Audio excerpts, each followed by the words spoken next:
Welcome to I'm Going In, the newest and hottest podcast sharing incredible stories of strength, resilience, and love. This podcast is about that moment when you face trauma or been knocked down and you decide, I'm going in. Whether it's to help yourself stand back up, to strengthen your faith, or to support others, this is where inspiration begins. Like and subscribe to my social channels and get ready to be uplifted as I introduce our next incredible guest on I'm Going In. Hello, everybody, and welcome back to I'm Going In. My name is Todd Blyleven, and I will be your host. And in fact, I'm not going to bring on a guest today. One of the things I wanted to be able to talk about today was coping with trauma and embracing resilience.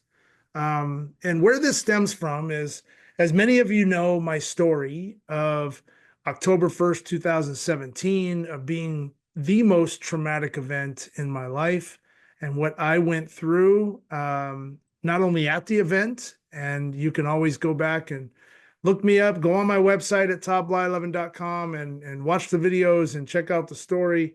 But it was traumatic. It was life-changing. It was horrible. I saw moments of inspiration and love and faith, and I saw pure terror and sadness and the worst that mankind can do to another human being. But how do you cope with that, right? How do you, knowing that you have an anniversary of your most traumatic event coming up, how do you cope with the feelings, the anxiety, whether it's PTSD that you might have, or it's just a severe depression or sadness or anger, irritation, knowing that this date that represents something bad that happened to you in your life is approaching on that calendar.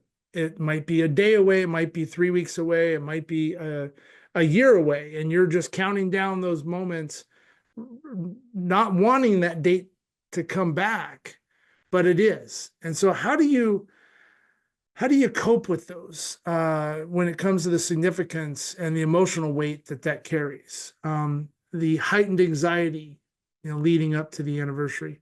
So I'd like to talk about my journey. I think that's important for at least me to share. I know that when I get out and I speak on stage, my speech is somewhat transformed from people wanting to know more about where my boots took me that night, although people still ask, what was it like? They want to know, what they can do to protect themselves. How do they prepare for something like that to happen if, God forbid, it does happen? What can you do security-wise, safety-wise, walking into an event? So I get a lot of questions around that stuff, but more people are focused on how I was able to stand back up and move forward in my life again, to walk tall again for myself, to embrace the therapy, embrace the support that, I wasn't really raised to do. Although I had a great, family in terms of my dad was always there for me. Would my dad have gone and jumped off a cliff for me? Of course. Would my mom have jumped off a cliff for me? Of course. Like, they would have done everything they could to protect me. But when it came to us sharing our emotions and not having this kind of no blood, no foul mentality, it's just not the way we were raised. It's not the way my dad was raised. It's not the way I think my mom was raised. Military family. My dad's family was, a molasses truck driver, plumber, strong people coming from other parts, the world, in Holland, and bringing that Scandinavian kind of toughness. My dad was a beast on the mound. I mean, he was a Major League Baseball player, tough, dust yourself off. We used to have some great basketball games where we'd be pushing and shoving each other. And of course, there was always love, and we never took it too far, right? But there was always a toughness. There was always a fun. You embrace the challenge. You keep moving forward. You let the other stuff go. And in this particular case, as we've probably all have encountered, when we have that moment of trauma in our life, we just can't let it go. You're never going to forget that moment. You're never going to forget that impactful moment in your life where you could not do it on your own. And maybe you're still trying to do it on your own. You're still trying to figure things out. You still have the nightmares. You still have the headaches. You still have the negative thoughts. God forbid, maybe you have suicidal ideation or some thoughts around ending your life. And we don't want that, right? Nobody wants that. We love you. We want you to be here. I want to be here, right? And so you put in the work by saying, okay, I'm going to raise my hand right now. I'm going to be brave. I'm tough. I've already checked off my tough boxes. A lot of you have heard me talk about that. I've worked with first responders, military, SEAL team. I've worked with a lot of different people, had tons of conversations, heard some incredibly challenging, horrible stories from teachers and regular people and business people and plane crash survivors and all these people, and go on my podcast. But that's just touching a few little micro amount of the people that are sharing their incredible stories of strength and resilience and empowerment. But I've heard a lot. People messaging me on Facebook or different things through Instagram. And you hear all these stories of trauma and sadness and hardship. But at the end, we've risen. We're strong. We've made it through that challenging time. And now probably the most difficult time is learning how to live again with peace and love and harmony in our life. And how do we do that? And so I want to talk about the coping skills or the mechanisms or the tools that I've used to help myself get to a point where I can take a deep breath.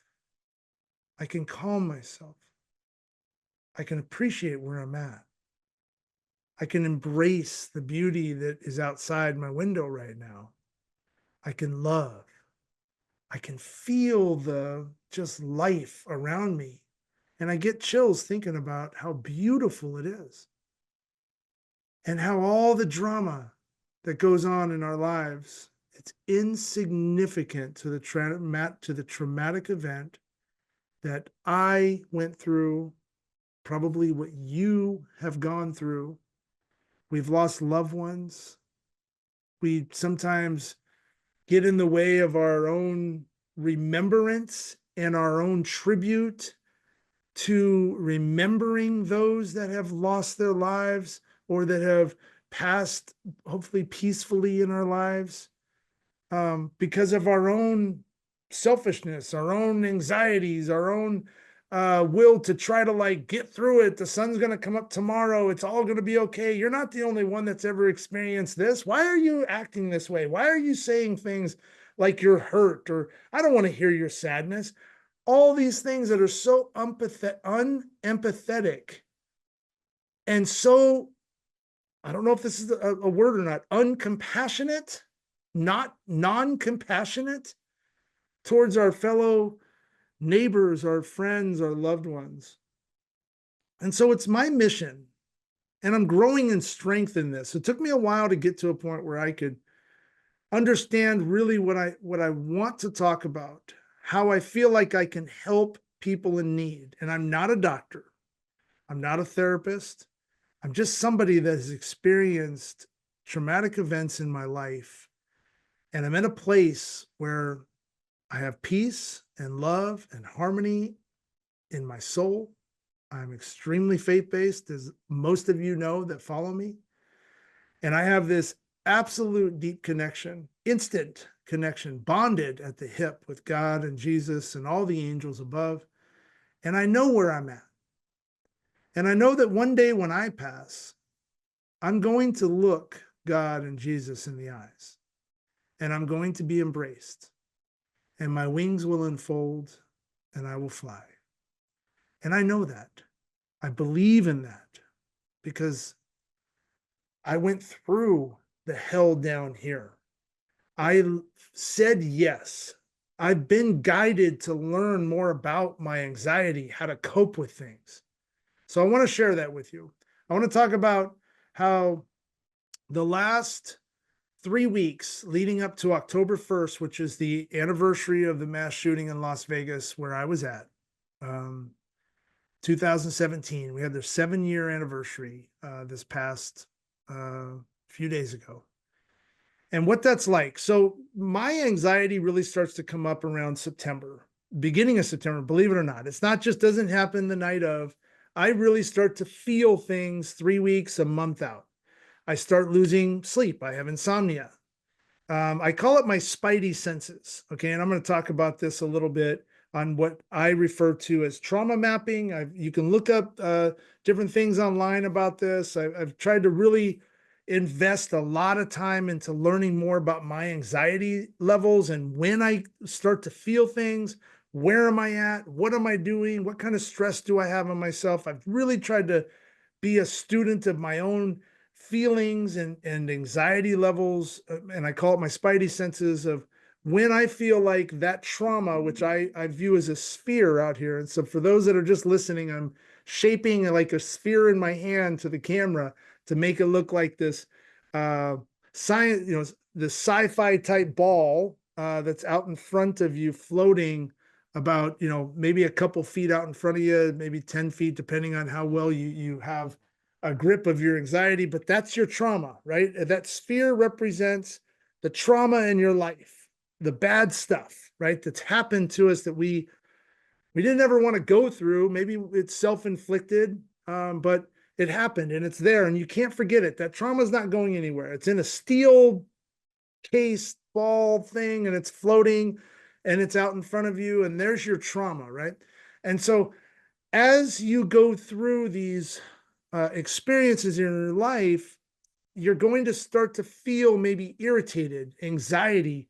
You're going to have this lump in the back of your throat you just can't get rid of. Doesn't matter how much water you drink, it's just there. And you can feel this tightness on your chest, like, God, somebody's just sitting on me. Why am I feeling this way? And there's the irritation and the anger, and everything's coming out, and you're pissed off, and you just want to go punch something or do something else. And how do you then stop that anger and anxiety and being pissed and you want to throw things? How do you stop it and just breathe? Just relax. Just relax. Slow yourself down. Control yourself. Put yourself in another place. Put yourself in a comfortable beach somewhere, mentally mind mapping yourself to navigate around that anger, that irritation. Remove yourself from that anxiety state. Maybe you're in a conference, maybe you're in a classroom teaching, maybe just the noise that normally you hear every single day. But because you have this traumatic event coming up, this anniversary date, maybe someone lost their life and your mom or dad or your grandparents' death anniversary or heavenly anniversary is coming up, and you're just pissed. You're just mad. You can't sleep.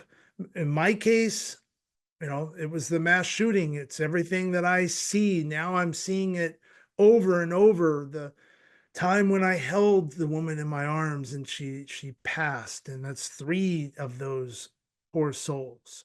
And then listening and hearing a story that, the 2 people that I thought got out safely, I got them to the car quickly, they passed on a operating table with people trying to save their lives. And you think about all those moments, but then there was a lot of good stuff, right? So, but you don't, when that date is coming up, you don't always think about the good ones, the good times, right? Maybe you're at a outdoor event or whatever, and you're drinking beers and you're having fun and all these things, and then you got into a little car accident and it just really hit you, and you're like, God, that car accident totally messed me up, and I have anxiety over this now in driving, or whatever that is. You don't remember the 20 minutes before when you're having a great time. You remember the car accident, right? You remember the bad times, and that's what you're focusing on now. And you're like, oh God, I got to get past this anniversary and I've got to hurry up and get through this. I just want to get through it. Or maybe in my case with the shooting, like for me, I've got a lot of media, like people reach out, say, hey, thinking about you, praying for you. I have a great social following, and it's so supportive. And I appreciate all of that. And people need to do that. You need to reach out to those that are experiencing trauma or having some form of a trauma date or anniversary coming up. And it means a lot when you reach out and say, hey, just thinking about you, or I'm sorry that you're going through that today. It does mean a lot to that person knowing that they're not alone, right? And so those spidey senses that you start to develop, that you practice, you go, like I went through EMDR therapy, right? When I got back from Vegas, I had great support figures. I relatable people that I could speak to, that I could relate the conversation to that traumatic event. Those were the people that I could really unload with. If you're a teacher and you're dealing with like something that happened at school or something that's related to your job, well, then you probably want to have conversations with other teachers, right? Or if you're a mechanic and something happened at work or whatever, and people can relate to what you're talking about, and it's an anxiety moment for you. We all have our own traumatic events. You're an athlete and you're just dealing with failure and you just can't freaking get over it. And it's just pounding at your skull on whatever that is. You can't get through this breakthrough of get onto some positive days. You can't have any successful days and you're just like weighed back. Share that with other athletes because they've probably experienced that, right? And then maybe they can talk to you and all of a sudden they're going to spark some other like something that you're going to think of in your mind and you're going to go, oh, I'm going to try that. I'm going to put it in my toolbox to learn more, my spidey sense toolbox. And now the next time that anxiety comes up or I'm being upset with myself, I'm going to try that. And maybe it works. And then all of a sudden you're like, hey, I got this new weapon, this new tool. I can pull that out. That's positive, right? I'm smiling. I'm having a good time getting through that hard, dark time in my life. We have to be able to talk to each other, but you have to be able to be approachable enough for us to talk to, right? You got to be vulnerable in a state to where you're down, you're out, I'm open. I'm an open book, God. Please just tell me how I'm supposed to get through this moment. I'm financially struggling. What can I do? How am I going to do this extra thing? How do I get extra income or whatever? I'm sure there's other friends out there that are struggling too. What are you guys doing? Share with me some thoughts on maybe some different ways I can create income, or what can I do to downsize my life so I can live in this crazy world, whatever that is, right? We all have this anxiety amongst us, but we don't have to do this alone. And so getting back on track with the coping skills and my own anxiety going through September, it was tough. Every year is different. This year was pretty tough. I've got a lot of other things on my plate that I've got a lot of anxiety around, right?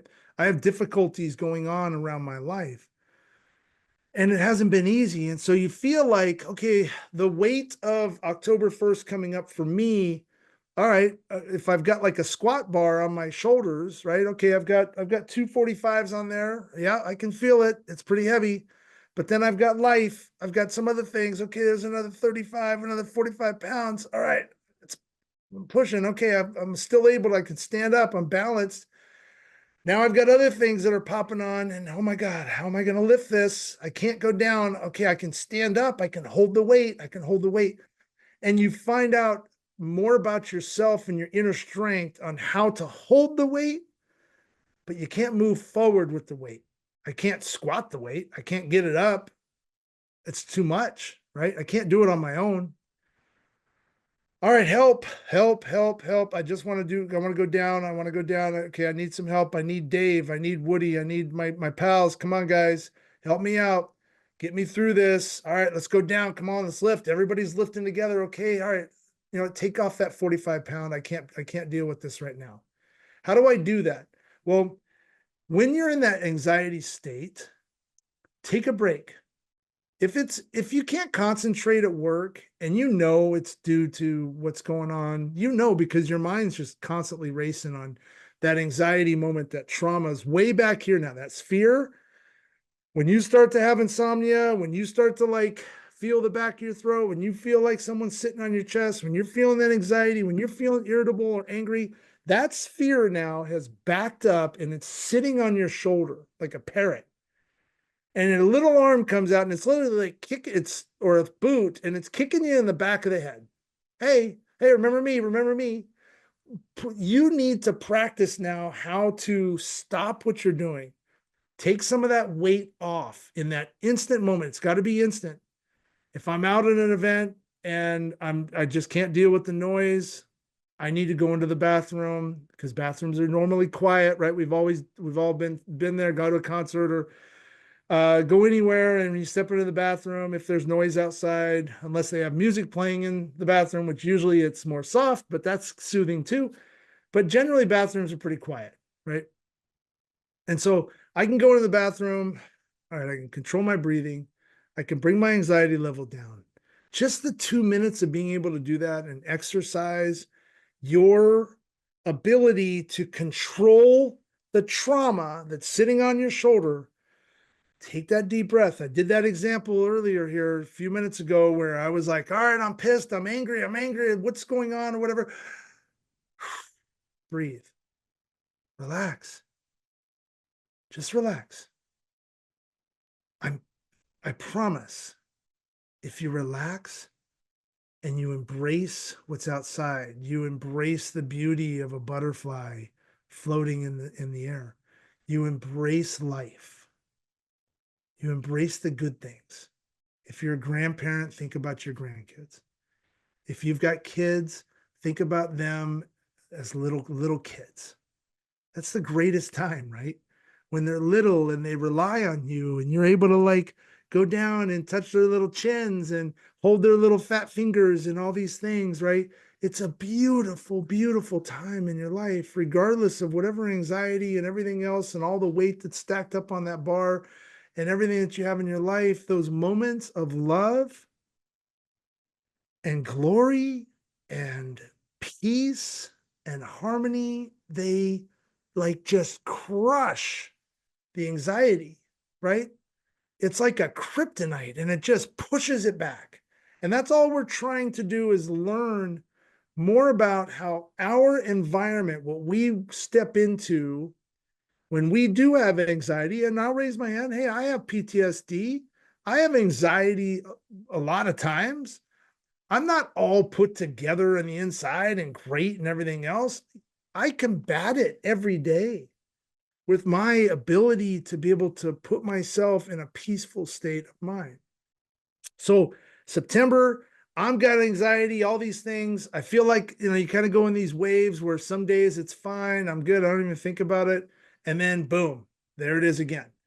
And so now on October 1st, I actually sat by the computer and I tried to work. I really, really tried to work. I told my boss, I told everybody, hey, this is where I'm at. I'm not going to be productive. They were super kind. Everybody understood, no, take the day off. But I really tried to work. I really tried to get some things done, answer some emails, whatever I could do. I probably got 10 minutes of work done in about 12 hours of work, right? Because I just couldn't concentrate. I couldn't do anything. I started getting to a point where I actually could understand why somebody has suicidal ideation. And the reason I got to that point was not that I was thinking about myself, because I'm done my work. I'm strong enough to stand up, to keep myself moving forward. I don't have those thoughts, thank God. And I think it's just my faith. I think it's the hard work. I think it's that I raise my hand. I have some very strong support team of pals, I call them, that are always there nonstop, ready to listen to me and are there for me. I know I have a great, great, great therapist that I can relate to, that I can go to if really the shit hits the fan. But I can understand all the symptoms, right, that you go through with loss and insomnia and sadness and depression and anger and irritation, and all these things are just like balling up, and you're like, ugh. And if you don't have the training, if you don't have the tools in your toolbox, if you don't have the spidey senses and you know how that feels, and you don't know that sphere is sitting on your shoulder and you can't recognize that, then what choices do you have? And sometimes our loved ones our friends, our neighbors, our people that maybe we've known or heard about on social media, they take their life. And that's a sad, sad thing. They gave in. They ended everything because they didn't have the skill sets to push forward. Now, maybe, obviously, there's mental issues there too, right? So I'm not going to put all of everybody that does that horrible thing into one bucket because they don't have the skill sets. But there are a lot that don't. My first responder brothers and sisters out there, military vets, all these different people that take their lives because there's just so much going on and there's too many demons in the mind and there's too many memories and all these things. There's help. I promise you, there's help. There's relatable people that have gone through what you've experienced on a relatable overview or topic or category, that have seen the same types of things that you have seen, that have experienced that instant impact of, holy shit, what did I just see and what did I just do? And oh my God, how do I move on from this? There are people, hundreds and thousands of us, that have seen what you've seen. So you're not alone. You just need to be able to say, okay, I know I'm tough. I'm going to raise my hand now because I need some help. I need to be able to move on. So what did I do on October 1st? When my moment got to a point where my sphere, my trauma was literally sitting on my shoulder, I separated. I thought maybe this work stuff, it's just I'm trying to like put my mind somewhere else and it's just too much. I have too much weight on my rack here. I'm trying to push up too much weight. I'm going to close my computer. I took off 2 45-pound weights.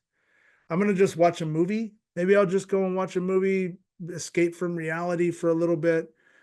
I was still a little antsy, so I called my friend, called one of my pals, and just said, "Hey, man, just can you just talk to me and just share some stuff, like what's going on in your life?" And it was great. We spoke for about an hour and a half. It was just nice hearing his voice.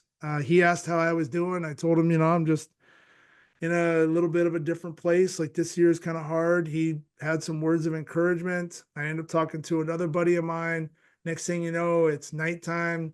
My son, and because people are traveling and all these things, so I ended up just hanging out with my son for a little bit. It was great, and then at nighttime, at the anniversary of the first shot, I poured a little whiskey in my glass. I don't drink a whole lot, not by choice. I just don't that much anymore, and that's my own thing. And not to say that I don't enjoy a good drink, because I do, but I poured a little whiskey in my glass as a tribute, and I reflected on that moment. But by that time, I had done the right stuff to bring my anxiety level down. I called the right people. They answered. I have a list, right? So I would have just went down the list and called people just to talk. But I had alleviated the stress. I didn't have that feeling in the back of my throat. Somebody wasn't sitting on my chest anymore. I was at peace. And I reflected in a positive way and gave tribute to all of those that fell on that horrible night. I said a deep prayer. I probably prayed 30 times on that day, but I said a deep prayer and just thought about how, this world, and we just need more love in it. Love always wins. Positivity always wins. So I took my drink. I enjoyed it. It was nice. And then I went to bed. The next morning, I still had some anxiety. I slept a little nicer. The pain in the back of my neck and the back of my shoulder was subdued a little bit, which was really nice. And this is typical over the last 7 years, is what's been happening. And then I still had some anxiety. So I kind of took the day a little bit more I worked half the day. I was on call for some things. And then the next day, which was the 3rd, was a little bit better. And as of yesterday, I don't have any pain in my shoulders. I'm super great. I feel good. I'm ready to conquer. It's like a new year started, and let's go. It doesn't mean that I'm trying to forget, because I don't think that works. You can't forget your trauma. You have to learn how to live with it, right? So the spidey senses and all the things that, I've combated the anxiety. I'm just kind of reading some of the notes that I've put together for this episode. Really just want to make sure that I'm hitting on some of these at the end. But, I think the important part to all of this is just recognizing that we all go through trauma. We all have bad things that happen in our life, and we have to be compassionate to those that are experiencing their trauma in that given moment, whenever that is. But we're also not going to understand when you're going through that traumatic event if you don't tell us, right? You need to be able to talk. You need to be able to say, hey, I had a bad car accident. I had a bad incident happen. I was in a school shooting. I have a relatable story, whatever. It doesn't have to be that. My firefighters and law enforcement, I had a bad call. Don't try to eat that by yourself. You've got support. Police they need more help. They need more guidance on, you guys are all tough. Your men and women are all tough in blue. You need to be able to understand that there are tough people. There's combat vets, there's firefighters, there's others that have experienced a relatable feeling of what you just went through or circumstance. Talk about it. Tell us. It's okay. You're not going to lose your job, right? Today's society is now leaning more towards mental wellness and making sure that we're okay from a mental wellness perspective. And I call it more resilience, right? Resilience advocacy. Be resilient. Learn how to live with your trauma, keeping it out there. Empower yourself to where you get to a point where not only are you physically strong, but you're also mentally strong. And when you're that way, you're a damn lion. Nobody can ever touch what you can do or what you've done in the past. We're all tough. We've lived through the trauma. If you're living right now and you've experienced trauma, you're tough, right? So I really appreciate your attention here. It's a long time to listen to me talk, but I wanted to at least share where my mind goes leading up to my traumatic anniversary date and where it goes after. And so I've got some more incredible guests coming on the I'm Going In podcast. So please follow me, share the episodes. I really appreciate it. Looking for more and more sponsors to help me amplify these types of messages, stories of strength and resilience. Follow me on my social media channels. I'm going to be putting up some more inspirational and motivational thoughts that I'm working on right now. And then, of course, if you have a school, a university, a sports program, a business, a conference coming up, and you think that I would be a good speaker and provide a positive message of strength and resilience and empowerment to your audience, to your students, to your athletes, please reach out to me. You can go on my website at toddblyleven.com and check it out. I love to get up on stage. I'm able to grab the hearts and souls of people through my story, but it's the aftermath, the walk of resilience and compassion and empathy. Also, too, if your church is ever looking for a speaker, I've got a powerful, powerful faith-based speech that I love to talk about and just share my connection to God, Jesus, and all the angels above. So thank you again for listening. I really appreciate it. It's been therapeutic for me to talk about, but God bless everybody. And just remember that love wins.